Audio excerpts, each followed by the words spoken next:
പ്രിയ സഹോദരീ സഹോദരന്മാരെ, കർത്താവായ ക്രിസ്തുവിൻ്റെ ജനന തിരുനാളാണ് ക്രിസ്മസ് എന്ന പേരിൽ ലോകം ആഘോഷിക്കുന്നത്. ഈ ആഘോഷത്തിന് വളരെയേറെ ഭൗതികമായ ഒരു സ്വഭാവം കൈവന്നിട്ടുണ്ട് ഈ കാലത്ത്. ഭൗതികമായ സ്വഭാവം എന്ന് പറയുമ്പോൾ ആഘോഷങ്ങളുടെയും ആഡംബരങ്ങളുടെയും അതുപോലെ തന്നെ ജനങ്ങൾ ഒത്തുകൂടി സന്തോഷിക്കുന്നതിൻ്റെയും ഒക്കെയായ ഒരു സാഹചര്യം അത് സ്വാഭാവികമായിട്ട് വളർന്നു വന്നിട്ടുള്ളതാണ്. തീർച്ചയായിട്ടും ക്രിസ്മസിന് ഒരു ഉത്സവ പ്രതീതി ഉണ്ട് എന്ന് നമുക്ക് മനസ്സിലാക്കാൻ സാധിക്കും. എന്നാൽ ക്രിസ്തുവിൻ്റെ ജനനത്തിൻ്റെ ആന്തരാർത്ഥം അതിൽ നിന്ന് വ്യത്യസ്തമാണ്. ഇന്നിപ്പോൾ ജനങ്ങൾ ഒന്നിച്ചുകൂടി ആശംസകൾ നേരുന്നു, സമ്മാനങ്ങൾ കൈമാറുന്നു, ആടിപ്പാടി ഉല്ലസിക്കുന്നു. അതുപോലെ തന്നെ വളരെ ഏറെ കരോൾ ഗാനങ്ങൾ ആലപിക്കുന്നു, കരോൾ നൃത്തങ്ങൾ ചെയ്യുന്നു, വീടുകൾ തോറും കയറി ഇറങ്ങുന്നു. ഇങ്ങനെയൊക്കെയുള്ള ആഘോഷങ്ങൾക്കാണ് ഇന്ന് പ്രാധാന്യം. ക്രിസ്മസ് പപ്പ എന്ന പേരിൽ ആളുകളെ അലങ്കരിച്ച് നിർത്തുന്ന സാഹചര്യങ്ങളുണ്ട്. അതുപോലെ തന്നെ എല്ലാവരും ക്രിസ്മസ് പപ്പായുടേതെന്ന് ഭാവന ചെയ്യുന്ന തൊപ്പി അണിഞ്ഞ് നടക്കുന്ന ഒരു അന്തരീക്ഷവുമുണ്ട്. എല്ലാം കൂടി ഒരു ഉത്സവ പ്രതീതി. അപ്പോൾ ഈ ഉത്സവ പ്രതീതിയാണോ ക്രിസ്മസിൻ്റെ സന്ദേശം എന്ന് നാം ഒന്ന് ചിന്തിക്കുന്നത് നല്ലതാണ്. തീർച്ചയായിട്ടും മനുഷ്യന് സന്തോഷങ്ങൾക്കും ഉല്ലാസങ്ങൾക്കും ഒക്കെ അവസരം വേണം. ഉത്സവങ്ങൾ അവനെ സന്തോഷിപ്പിക്കുന്ന സന്ദർഭങ്ങളാണ്. അതിനാൽ ക്രിസ്മസിലും ഇതുപോലുള്ള സാഹചര്യങ്ങൾ ഉരുത്തിരിയുന്നത് നല്ലതാണെന്ന് ഒരുപക്ഷെ നാം ചിന്തിക്കുന്നുണ്ടാവും. ലോകവും അങ്ങനെയാണ് കരുതുന്നത്. അത് ഒരു വശം. എന്നാൽ ക്രിസ്മസിൻ്റെ യഥാർത്ഥ സന്ദേശം ഇതിൽ നിന്നൊക്കെ വ്യത്യസ്തമാണ്. ഇന്ന് രാവിലെ ക്രിസ്മസ് സന്ദേശം പങ്കുവയ്ക്കുന്നതിനും ആശംസകൾ നേരുന്നതിനുമായി മിഷണറീസ് ഓഫ് ചാരിറ്റി എന്ന സമൂഹത്തിൻ്റെ, അത് കൽക്കട്ടയിലെ വിശുദ്ധ മദർ തെരേസായുടെ സമൂഹമാണ്. ആ സമൂഹത്തിലെ സിസ്റ്റേഴ്സ് വന്നിരുന്നു. അവർ എനിക്ക് ക്രിസ്മസ് കേക്കുമായിട്ടാണ് വന്നത്. ഞാൻ അവരുമായിട്ട് മുറിച്ച കേക്കുകൾ പങ്കുവെച്ച സന്ദർഭത്തിൽ അവർ വളരെ ചുരുക്കമായിട്ട് ഭക്ഷിച്ചതിന് ശേഷം ബാക്കിയുള്ള ആ ഭാഗം അവർ പറഞ്ഞു, ഞങ്ങളിത് കൊണ്ടുപോയി ഞങ്ങളുടെ പാവപ്പെട്ട സഹോദരികൾക്കും കുഞ്ഞുങ്ങൾക്കുമായിട്ട് കൊടുത്തുകൊള്ളാം എന്ന്. ഞാൻ വളരെ സന്തോഷത്തോടെ കുറേ കേക്കിൻ്റെ ഭാഗങ്ങൾ കൊടുത്തയച്ചു. അപ്പോൾ നോക്കുക, അവരുടെ ചിന്ത പോയത് പങ്കുവയ്ക്കുവാനുള്ള, അവർ ശുശ്രൂഷിക്കുന്ന പാവങ്ങൾക്ക് സന്തോഷം കൈവരുത്തുവാനുള്ള ഒരു ചിന്തയാണ്. അവർ ചിന്തിക്കുന്നത് തന്നെ അവർ ശുശ്രൂഷിക്കുന്ന പാവങ്ങളെക്കുറിച്ചാണ്. അതെന്നെ ചിന്തിപ്പിച്ച ഒരു യാഥാർത്ഥ്യമാണ്. പ്രിയമുള്ളവരെ, അങ്ങനെ സ്വയം പങ്കുവയ്ക്കുവാനുള്ള ഒരവസരം കൂടിയായിട്ട് ക്രിസ്മസിനെ നമ്മൾ കാണണം. നാം സന്തോഷിക്കുമ്പോൾ മറ്റുള്ളവരും സന്തോഷിക്കുവാനുള്ള ഒരു അവസരം നമുക്ക് നൽകേണ്ടതുണ്ട്. അതുപോലെ തന്നെ ഈ ബാഹ്യമായ എല്ലാ ആഘോഷങ്ങൾക്കും ഉത്സവ പ്രതീതി ഉണർത്തുന്ന പരിപാടികൾക്കുമെല്ലാം പിന്നിൽ യഥാർത്ഥമായ ക്രിസ്തുവിൻ്റെ ജനനത്തിൻ്റെ സന്ദേശം എന്താണെന്ന് നാം ഒന്ന് ഗ്രഹിക്കണം. ഈ വർഷം 2025 ഡിസംബറാണ്. ഈ 2025 ഡിസംബറിലെ ക്രിസ്മസ് നമ്മെ ഓർമ്മിപ്പിക്കുന്നത് ആദ്യ ക്രിസ്മസിനെ തന്നെയാണ്. കാരണം കർത്താവിൻ്റെ ജനനം കഴിഞ്ഞിട്ട് 2025 വർഷങ്ങൾ തികഞ്ഞിരിക്കുന്നു. ഈ 2025 വർഷം ജൂബിലി വർഷമായിട്ട് സഭ ആഘോഷിച്ച് കഴിയുവാൻ പോവുകയാണ്. ജനുവരി 6-നാണ് പ്രതീക്ഷയുടെ വർഷമായിട്ട് പ്രഖ്യാപിക്കപ്പെട്ട ഈ വർഷം 2025 ആഘോഷങ്ങൾ, ആചരണത്തിൻ്റെ സമാപനം. അപ്പോഴങ്ങനെയുള്ള ആ ക്രിസ്മസിൻ്റെ പ്രാധാന്യം, 2025 ക്രിസ്മസിൻ്റെ പ്രാധാന്യം നമുക്കിന്ന് മനസ്സിൽ തീർച്ചയായിട്ടും സൂക്ഷിക്കാം. സകല ജനങ്ങൾക്കും വേണ്ടിയിട്ടുള്ള വലിയ സന്തോഷത്തിൻ്റെ സദ്വാർത്ത ഞാൻ നിങ്ങളെ അറിയിക്കുന്നു, ദാവീദിൻ്റെ പട്ടണത്തിൽ നിങ്ങൾക്കായി ഒരു രക്ഷകൻ, കർത്താവായ ക്രിസ്തു ഇന്ന് ജനിച്ചിരിക്കുന്നു. ഇതാണ് ദൂതൻ ഇടയന്മാർക്ക് നൽകിയ ക്രിസ്മസ് സന്ദേശം. അപ്പോഴാണ് ഒരു പറ്റം ദൂതന്മാർ വന്ന് പാടി, അത്യുന്നതങ്ങളിൽ ദൈവത്തിന് മഹത്വം, ഭൂമിയിൽ സന്മനസ്സുള്ളവർക്ക് സമാധാനം. ഈ സന്ദേശം അന്നും ഇന്നും വിലയേറിയതാണ്, വളരെയേറെ പ്രാധാന്യമർഹിക്കുന്നതാണ്, ജനങ്ങളുടെ ജീവിതത്തെ സ്പർശിക്കുന്നതാണ്. അത്യുന്നതങ്ങളിലെ ദൈവത്തിൻ്റെ മഹത്വമാണ് ഈ ഭൂമിയിൽ മനുഷ്യരായ നമ്മുടെ സന്മനസ്സുള്ള മനുഷ്യരുടെ സമാധാനം. സമാധാനമാണ് ഈ ലോകത്തിലേക്ക് ദൈവപുത്രനായ ക്രിസ്തു കൊണ്ടുവന്ന ഏറ്റവും വലിയ ദാനം. ക്രിസ്തുവിനെ തന്നെ പിതാവായ ദൈവത്തിൻ്റെ ദാനമായിട്ട് നമുക്ക് മനസ്സിലാക്കാൻ സാധിക്കുമെന്ന് വരികിൽ, ആ ദാനമായ ക്രിസ്തു ലോകത്തിന് നൽകിയ ദാനമാണ് സമാധാനം. സമാധാനം എല്ലാവരും ഐക്യത്തിലും സന്തോഷത്തിലും ജീവിക്കുന്ന ഒരു ജീവിതത്തിൻ്റെ ഒരു അവസ്ഥയുടെ വിശദീകരണമാണ്. അങ്ങനെയുള്ള സമാധാനം തന്നെയാണ് നമുക്കായിട്ട് ആശംസിക്കപ്പെട്ടത് ക്രിസ്തുവിൻ്റെ ജനനത്തിൽ. അതേ സമാധാനം ആണ് കർത്താവ് ഈ ലോകത്തിൽ സംസ്ഥാപിച്ചത്.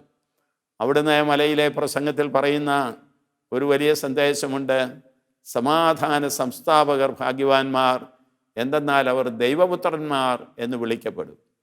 ഇതിൽ വലിയൊരു സ്ഥാനം മനുഷ്യന് ലഭിക്കാനില്ല. ദൈവപുത്രനാകുക, ദൈവപുത്രിയാകുക. അങ്ങനെ മനുഷ്യരെ ഉയർത്തുന്നതിന് വേണ്ടിയിട്ടാണ് കർത്താവായ ക്രിസ്തു ജനിച്ചത്, ഈ ലോകത്തിലേക്ക് വന്നത്, സുവിശേഷം അറിയിച്ചത്. തൻ്റെ ജീവിതം മുഴുവനിലൂടെയും സഹനത്തിലൂടെയും മരണത്തിലൂടെയും ഉത്ഥാനത്തിലൂടെയും അവിടുന്ന് ഈ ലോകത്തിന് സമ്മാനിച്ചത് സമാധാനമാണ്. ആ സമാധാനം തന്നെയാണ് അവിടുന്ന് ഉത്ഥാനശേഷം ശിഷ്യന്മാർക്ക് ആശംസിച്ചതും. നിങ്ങൾക്ക് സമാധാനം എന്ന് പറഞ്ഞാണല്ലോ ഉത്ഥാനശേഷം ശിഷ്യന്മാരെ കർത്താവ് അഭിസംബോധന ചെയ്തത്. അപ്പോൾ ഈ സമാധാനം തന്നെ ക്രൈസ്തവരുടെ ആരാധനയുടെ വേളയിൽ കാർമ്മികരായി നിൽക്കുന്ന വൈദികരോ വൈദിക മേലധ്യക്ഷന്മാരോ ജനങ്ങൾക്ക് ആശംസിക്കുന്നുണ്ട്, സമാധാനം നിങ്ങളോടുകൂടെ എന്ന്. അപ്പോഴുള്ള അങ്ങനെയുള്ള ഒരു സമാധാനം നമുക്ക് നമ്മിലും നമ്മുടെ ചുറ്റിലും സംസ്ഥാപിക്കുവാൻ സാധിക്കണം. അതാണ് ക്രിസ്തുവിൽ നമ്മൾ ലക്ഷ്യം വയ്ക്കേണ്ടത്. എവിടെ അസമാധാനമുണ്ടോ, കലഹമുണ്ടോ, ഭിന്നതയുണ്ടോ, എവിടെയൊക്കെ അന്തഃഛിദ്രങ്ങളുണ്ടോ, അവിടെയൊക്കെ സമാധാനം സംസ്ഥാപിക്കുവാൻ നമുക്ക് സാധിക്കേണ്ടിയിരുന്നു. രണ്ടാം ക്രിസ്തു എന്ന പേരിൽ അറിയപ്പെട്ടിരുന്ന വിശുദ്ധ ഫ്രാൻസിസ് അസീസി തൻ്റെ സമർപ്പിത ജീവിതത്തിൻ്റെ തന്നെ ലക്ഷ്യമായിട്ട് എടുത്തിരുന്നത് സമാധാന സംസ്ഥാപനമാണ്. യഥാർത്ഥത്തിൽ കർത്താവ് ആഗ്രഹിച്ച സമാധാന സംസ്ഥാപനം. അവർ സഹോദരന്മാർ പരസ്പരം കാണുമ്പോൾ ആശംസിച്ചിരുന്നത് സമാധാനം, സൗഭാഗ്യം എന്നാണ്. അതെ, സമാധാനമാണ് ഏറ്റവും വലിയ സൗഭാഗ്യം. അഷ്ടഭാഗ്യങ്ങളിൽ ഒന്നായിട്ട് കർത്താവ് അവതരിപ്പിച്ചത്. ആത്മാവിൽ ദരിദ്രർ ഭാഗ്യവാന്മാർ, എന്തെന്നാൽ ദൈവരാജ്യം അവരുടേതാകുന്നു എന്ന് പറഞ്ഞു തുടങ്ങുന്ന അഷ്ടഭാഗ്യങ്ങളിൽ വളരെയേറെ പ്രധാനപ്പെട്ട ഒന്നായിട്ട് കർത്താവ് സമാപിപ്പിക്കുന്നു: സമാധാന സംസ്ഥാപകർ ഭാഗ്യവാന്മാർ, എന്തെന്നാൽ അവർ ദൈവപുത്രന്മാരെന്ന് വിളിക്കപ്പെടും. അതിനാൽ സമാധാനത്തിൻ്റെ സംസ്ഥാപകരാകാൻ ഈ ക്രിസ്മസിൽ നമുക്ക് പ്രതിജ്ഞ എടുക്കാം. സമാധാനത്തിൻ്റെ സന്ദേശം മറ്റുള്ളവരിലേക്ക് എത്തിക്കുക, സമാധാനപരമായ ഒരു ജീവിതം കുടുംബത്തിൽ, ഇടവകകളിൽ, സഭയിൽ, സമൂഹത്തിൽ, ലോകം മുഴുവനിലും സംസ്ഥാപിക്കുവാൻ നമുക്ക് സാധിക്കാം. എന്നാൽ ഇങ്ങനെയുള്ള ഒരു സമാധാന സംസ്ഥാപനം അത്ര എളുപ്പമല്ല എന്ന് നമുക്ക് അറിയാവുന്നതാണ്. കർത്താവിൻ്റെ പരസ്യ ജീവിതം ആരംഭിച്ചപ്പോൾ അവിടുന്ന് സുവിശേഷ വേല ആരംഭിച്ച സന്ദർഭത്തിൽ പറയുന്ന ഒരു വചനമുണ്ട്. വിശുദ്ധ മത്തായി എഴുതിയ സുവിശേഷത്തിലാണ് നാം അത് വായിക്കുന്നത്. അന്ധകാരത്തിൽ കരഞ്ഞ ജനത വലിയ പ്രകാശം കണ്ടു എന്ന്. അത് അന്ധകാരത്തിൽ കഴിഞ്ഞ ജനതയ്ക്ക് വലിയൊരു പ്രകാശമായിട്ടാണ് നമ്മുടെ കർത്താവിൻ്റെ സുവിശേഷ വേലയെ മത്തായി ശ്ലീഹ വിശേഷിപ്പിക്കുന്നത്. അന്ധകാരത്തിൽ കഴിഞ്ഞിരുന്ന ജനത. വാസ്തവത്തിൽ മനുഷ്യരെല്ലാവരും ഓരോരോ അളവുകളിൽ അന്ധകാരത്തിലാണ്. തിന്മയുടെ സ്വാധീനത്താൽ, ആ തിന്മയുടേതായ പ്രവർത്തനങ്ങളാൽ, ചിന്തയിലും വാക്കിലും പ്രവർത്തനങ്ങളിലുമെല്ലാം ഈ തിന്മയുടെ സ്വാധീനമുള്ളതിനാൽ മനുഷ്യരെല്ലാവരും അന്ധകാരത്തിൽ കഴിയുന്നവരാണ്. അപ്പോൾ ആ അന്ധകാരത്തിൽ നിന്നാണ് കർത്താവായ ക്രിസ്തു നമ്മെ പ്രകാശത്തിലേക്ക് കൊണ്ടുവരുന്നത്. ഞാൻ ലോകത്തിൻ്റെ പ്രകാശമാകുന്നുവെന്ന് ഈശോ പറഞ്ഞിട്ടുണ്ടല്ലോ. അതുതന്നെയാണ് കർത്താവ് പിന്നീട് ശിഷ്യന്മാരോട് പറഞ്ഞത്, നിങ്ങൾ ലോകത്തിൻ്റെ പ്രകാശമാകുന്നുവെന്ന്. അപ്പോൾ സമാധാനമായ മിശിഹ വന്നു എന്ന് വരികിൽ പ്രകാശമായിട്ടും അവിടുന്ന് വരുന്നു. സമാന പദങ്ങളാണ്. മനുഷ്യ ഹൃദയങ്ങളെ പ്രകാശിപ്പിക്കുന്ന ഉദയസൂര്യനാണ് വാസ്തവത്തിലെ ഈശോ. ആ ഈശോയുടെ ജനന തിരുനാൾ നാം ഇന്ന് ആഘോഷിക്കുകയാണ്. പ്രിയമുള്ളവരെ, ഈ ജനന തിരുനാളിൻ്റെ അന്നത്തെ സാഹചര്യം ചിന്തിക്കുമ്പോൾ ഇന്നും അതേ സാഹചര്യമുണ്ടെന്നും അതിനനുസരിച്ചുള്ള ഒരു പ്രവർത്തനം നമ്മുടെ ജീവിതങ്ങളിൽ ഉണ്ടാകണമെന്നും നാം ഓരോരുത്തരും ശ്രദ്ധിക്കേണ്ടതുണ്ട്. ഒന്നാമതായിട്ട് നാം നോക്കുക, ഗർഭിണിയായ പരിശുദ്ധ അമ്മയെയും കൊണ്ട് യൗസേപ്പ് ബെത്ലഹേമിലേക്ക് യാത്ര ചെയ്യുന്നു. നസ്രത്ത് നഗരത്തിൽ നിന്നാണ് ബെത്ലഹേമിലേക്കുള്ള യാത്ര. ഈ ബെത്ലഹേമിലേക്കുള്ള യാത്രയുടെ കാരണം, അന്ന് അഗസ്റ്റസ് സീസറിൻ്റെ കൽപ്പനയുണ്ടായി തൻ്റെ സാമ്രാജ്യത്തിലുള്ള എല്ലാ ജനതകളുടെയും പേരെഴുതിക്കണമെന്ന്, നാം ഇന്ന് പറയുന്ന ഭാഷയിൽ സെൻസസ് എടുക്കണമെന്ന്. അങ്ങനെയുള്ള ആ സെൻസസ് സ്വന്തം നഗരമായ അവരുടെ ബെത്ലഹേമിലേക്ക്, അത് ദാവീദിൻ്റെ പട്ടണമാണ്, ദാവീദിൻ്റെ വംശത്തിൽപ്പെട്ടവരാണ് യൗസേപ്പും മാതാവും.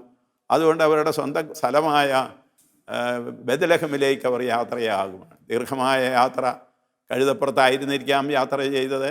ഏതായാലും അങ്ങനെ പോവുകയാണ്.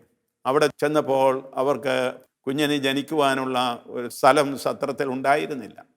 ആ സന്ദർഭത്തിലാണ് ഗർഭസ്ഥയായ പരിശുദ്ധ മറിയത്തെയും കൊണ്ട് യൗസേപ്പ് പിതാവ് കാലിത്തൊഴുത്തിലേക്ക് പോകുന്നതും അവിടെ കുഞ്ഞ് ജനിക്കുന്നതും പിള്ളത്തൊട്ടിലിൽ കർത്താവിനെ കിടത്തുന്നതും. അപ്പോൾ അങ്ങനെയുള്ള ആ ഒരു കാഴ്ച, ആ ഒരു അനുഭവം വാസ്തവത്തിൽ ഇന്നും ലോകത്തിൽ തുടരുന്നുണ്ട്. ക്രിസ്തുവിന് ജനിക്കുവാൻ അവസരം കൊടുക്കാത്ത ഒരവസ്ഥ, കർത്താവിൻ്റെ വരവിനെ തടയുന്ന ഒരവസ്ഥ, അത് പല രാജ്യങ്ങളിലുമുണ്ട്, പല സമൂഹങ്ങളിലുമുണ്ട്. ക്രിസ്തുവിൻ്റെ സുവിശേഷം പ്രസംഗിക്കുന്നതിനെ തടയുന്നവർ, അല്ലെങ്കിൽ അപ്രകാരമുള്ള ഒരു സുവിശേഷം ഞങ്ങൾക്ക് ആവശ്യമില്ല എന്ന് പറയുന്നവർ, മിശിഹായുടെ സന്ദേശം സ്വീകരിക്കുവാൻ സന്നദ്ധത കാണിക്കാത്തവർ ഉണ്ട്. ഇന്നും ക്രിസ്തുവിൻ്റെ ജനനത്തിന് അവസരം ലഭിക്കാതെ വാസ്തവത്തിൽ ഗർഭസ്ഥയായ മറിയം നമ്മുടെ ഇടയിൽ ഉണ്ട് എന്ന് നമുക്ക് മനസ്സിലാക്കുവാൻ സാധിക്കും. ആ ഒരു കർത്താവിൻ്റെ ജനനത്തിന് ഉണ്ടാകുന്ന തടസ്സങ്ങൾ, അവിടുത്തെ സുവിശേഷത്തിന് ഉണ്ടാകുന്ന പ്രതിബന്ധങ്ങൾ എല്ലാം നാം നമ്മുടെ മനസ്സിൽ നമുക്ക് കാണാൻ സാധിക്കും. ഇപ്രകാരമുള്ള പ്രതിബന്ധങ്ങൾ പിന്നീടും യൗസേപ്പ് പിതാവിനും മാതാവിനും അനുഭവപ്പെടുകയാണ്. കുഞ്ഞ് ജനിച്ചു കഴിഞ്ഞപ്പോഴാണ് ഹെറോദേസ് മനസ്സിലാക്കുന്നു, ഒരു രാജാവ് ജനിച്ചിരിക്കുന്നു, തനിക്കൊരു വെല്ലുവിളിയായി അദ്ദേഹം തീരാൻ സാധ്യതയുണ്ട്.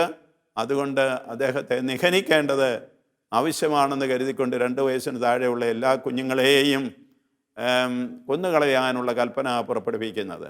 ആ അവസരത്തിലാണ് യൗസേപ്പിന് രാത്രിയിൽ ദൂതൻ മുഖേന അറിയിപ്പ് കിട്ടുന്നു, കുഞ്ഞിനെയും കൊണ്ട് ഈജിപ്തിലേക്ക് പോവുക എന്ന്. ദീർഘമായ യാത്ര, ആ ദീർഘമായ യാത്രയും യൗസേപ്പും പിതാവും ഉണ്ണിമിശിഹായെയും കൊണ്ട് ഈജിപ്തിലേക്ക് പോവുകയാണ്, മറ്റൊരു രാജ്യം. അവിടെയാണ് പിന്നീട് കുറേ നാളത്തേക്ക് യൗസേപ്പിനും മാതാവിനും ജീവിക്കേണ്ടി വന്നത്. ആ ഒരവസ്ഥ നാം ഒന്ന് നോക്കുക. ഇതുപോലെ ഇന്ന് ജീവിതായോധനത്തിന് വേണ്ടി മനുഷ്യമക്കൾ അലഞ്ഞു തിരിയുന്ന അവസ്ഥ എവിടെയെല്ലാം ഉണ്ടെന്ന് നമുക്ക് അനുദിനം മനസ്സിലാക്കാൻ സാധിക്കുകയാണ്. യുദ്ധത്തിൻ്റേതായ പലായനങ്ങൾ, അതുപോലെ തന്നെ സ്വന്തം രാജ്യത്തിൽപ്പെടാത്ത അഗതികളെന്നുള്ള നിലയിലുള്ള ഇറക്കിവിടലുകൾ ഒക്കെ ഇന്നും നടക്കുകയാണ്. അപ്പോൾ വാസ്തവത്തിൽ മനുഷ്യന് സമാധാനവും സന്തോഷവും കൈവരുത്തുവാൻ വന്ന ദൈവപുത്രൻ്റെ ജനനം ഇന്നും സ്വീകരിക്കപ്പെടാതെ പോകുന്നുവെന്നാണ് നാം മനസ്സിലാക്കുക. അങ്ങനെ മനുഷ്യരിലൂടെ ക്രിസ്തുവിൻ്റെ ജനനത്തിൻ്റെ നിഷേധം സംഭവിച്ചു കൊണ്ടിരിക്കുന്നു എന്ന് നമുക്കറിയാം. അതിനാൽ പ്രിയമുള്ളവരെ, നാം ഒന്ന് ഓർക്കുക, ഇന്ന് നാം മനുഷ്യരെ, സഹോദരന്മാരെ, സഹോദരിമാരെ സ്വീകരിക്കുമ്പോൾ, അവരേതവസ്ഥയിലുള്ളവരാണെങ്കിലും അവരെ സ്വീകരിക്കുമ്പോൾ നാം ക്രിസ്തുവിനെ തന്നെയാണ് സ്വീകരിക്കുന്നത്. അതുകൊണ്ട് നാം ആളുകളെ ആട്ടിപ്പായിക്കേണ്ടവരല്ല, നാം മതിലുകൾ സൃഷ്ടിക്കേണ്ടവരല്ല, മറുരാജ്യങ്ങളിൽ നിന്ന് വരുന്നവരെ ഒരിക്കലും അന്യരായി കാണേണ്ടവരല്ല. യോസേപ്പും മാതാവും കുഞ്ഞിനെയും കൊണ്ട് ഈജിപ്തിൽ നിന്ന് തിരിച്ചു വരുന്നു. തിരിച്ചു വരുമ്പോഴാണ് അറിയുന്നത് ജെറൂസലത്തെ വീണ്ടും ഹെറോദേസിൻ്റെ മകൻ അന്തിപ്പാസാണ് ഭരിക്കുന്നതെന്ന്. അതിനാൽ ഇനിയും ശത്രുത ഉണ്ടാകാമെന്നുള്ള അറിവ് കിട്ടിയപ്പോൾ യോസേപ്പും മാതാവും കുഞ്ഞിനെയും കൊണ്ട് വീണ്ടും നസ്രത്തിലേക്ക് തന്നെ തിരിച്ചു പോവുകയാണ്. അങ്ങനെ ക്രിസ്തു നസ്രായൻ എന്നറിയപ്പെടുകയും നസ്രത്തിൽ ആരംഭിച്ച കർത്താവിൻ്റെ പരസ്യജീവിതം പിന്നീട് സമറിയായിലൂടെ കടന്ന് യൂദയായിൽ സമാപിക്കുകയും ചെയ്യുന്ന ഒരു ചരിത്ര യാഥാർത്ഥ്യം നമുക്ക് കാണാൻ സാധിക്കും. അന്നത്തെ പാലസ്തീനായിക്ക് 3 പ്രദേശങ്ങളാണ് ഉണ്ടായിരുന്നത്. വടക്ക് ഗാലിലി, നടുക്ക് സമറിയ, തെക്ക് യൂദയ. അപ്പോൾ ഈ 3 പ്രദേശങ്ങളും കൂടുന്ന അന്നത്തെ പാലസ്തീനായിലാണ് കർത്താവ് തൻ്റെ പരസ്യജീവിതം നിർവഹിക്കുന്നത്. ഇത് വാസ്തവത്തിൽ നമുക്ക് കേരളത്തിൻ്റെതായ ഒരു ചിത്രത്തിൽ മനസ്സിലാക്കാൻ സാധിക്കും. മലബാർ, കൊച്ചി, തിരുവിതാംകൂർ ഈ സംസ്ഥാനങ്ങൾ 3 ചേർന്ന് കേരളമുണ്ടാകുന്നത് പോലെ അവിടെ 3 പ്രദേശങ്ങൾ ചേർന്ന് പാലസ്തീന ഉണ്ടായിരുന്നു. അവിടെ കർത്താവ് പ്രസംഗിച്ചു. അത് അവിടെ പ്രസംഗിച്ച അതേ സുവിശേഷം തന്നെ ഈ കേരളത്തിലും ഇന്ത്യയിലും എല്ലാ രാജ്യങ്ങളിലും പ്രസംഗിക്കപ്പെടേണ്ടതുണ്ട്.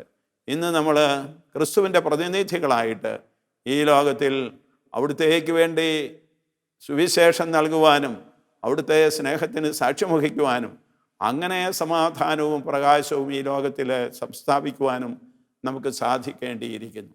ക്രിസ്മസ് ആഘോഷിക്കേണ്ടത് മനുഷ്യ ഹൃദയങ്ങളിലാണ്. ക്രിസ്തുവിനെ സ്വാഗതം ചെയ്തുകൊണ്ട് നാം നമ്മുടെ ഹൃദയങ്ങളെയാണ് ഒരുക്കേണ്ടത്.